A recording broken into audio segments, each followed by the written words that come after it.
Bienvenidos a mi canal, hoy hablaremos sobre un tema muy interesante, prepárense.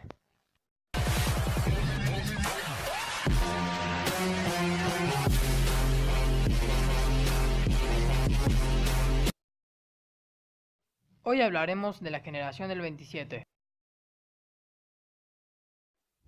Generación del 27 es una denominación dada a un conjunto de poetas que conforman el más notable grupo literario de la época.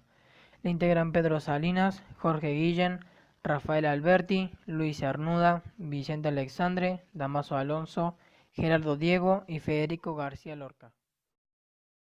Los del 27 se encontraron en los mismos lugares, crearon medios de difusión y fueron creando lazos. Homenajearon a Góngora, quien unió a los jóvenes poetas. Revistas literarias tuvieron un papel destacado en esta generación, porque difundieron su poesía, como la revista creada por Juan Ramón Jiménez o la Revista de Occidente, fundada por Ortega y Gasset. Características de la generación del 27. 1. Intentan renovar la estética de la poesía. Para ello, toman las innovaciones que aportan las vanguardias, sin olvidar las tradiciones literarias españolas.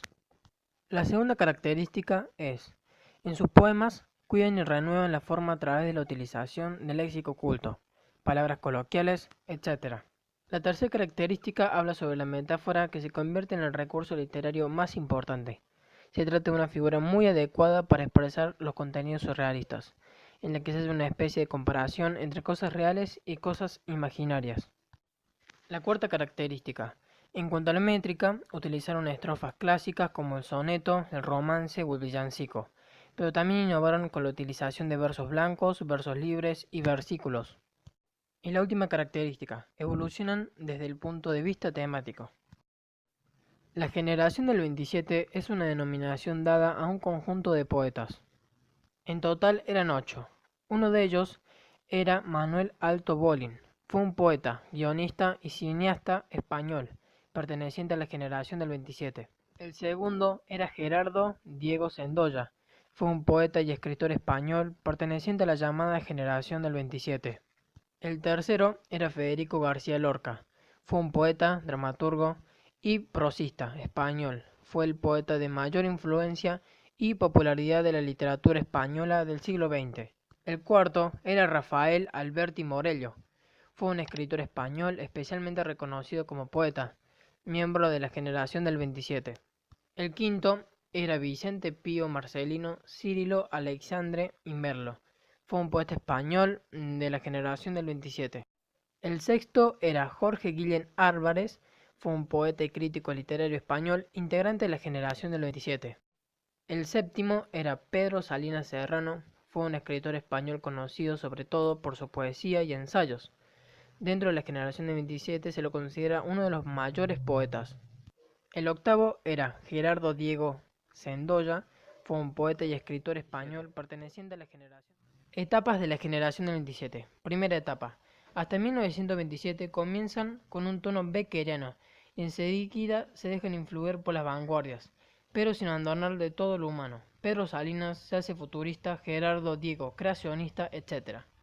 Sienten un deseo de perfección formal por lo que buscan a los clásicos. Segunda etapa. De 1927 a la Guerra Civil evolucionan adquiriendo una personalidad propia y tendiendo a la rehumanización. Destaca la influencia de Neruda con su revista Caballo Verde para la poesía, que promueve una rehumanización poética y lucha por una poesía impura. También utilizan el surrealismo para denunciar la injusticia, ejemplo, Los placeres prohibidos de Luis Cernuda y Poeta en Nueva York de Federico García Lorca. Tercera etapa. Después de la guerra civil, el grupo se enciende por la muerte de Lorca y el exilio de los demás, excepto de tres, que cultivan la poesía desarraigada. Los demás tratan de España, la patria perdida, etc.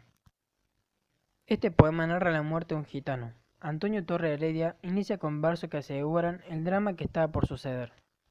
En el poema se ven diferentes partes. La primera habla sobre la muerte del gitano, la segunda habla sobre quién lo mató y la tercera cómo lo mataron. Bueno, finalizó el video. Denle like para un próximo video y suscríbanse.